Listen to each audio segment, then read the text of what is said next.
slepotu na krvou zmáčanú, bolesťou, čo za nás dal.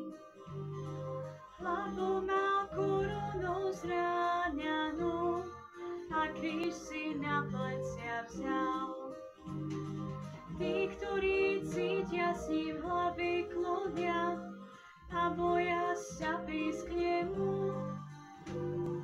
A vtedy zraky sa opreli na jednu jedinú ženu.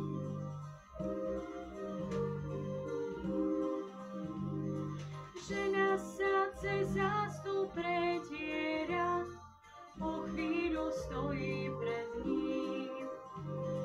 Šatkou mu jeho tvár otiera, odvahy a lásky čin. Vojaci kruto ju odsodia a ľud sa na nich len díva. To sama ešte nič netuší, nevie, čo pri sebe skrýva.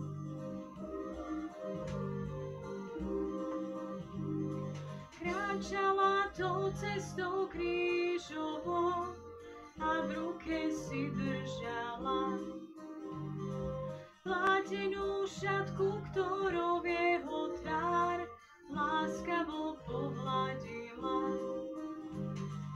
Jediná z nich mala odvahu utrieť tú strápenú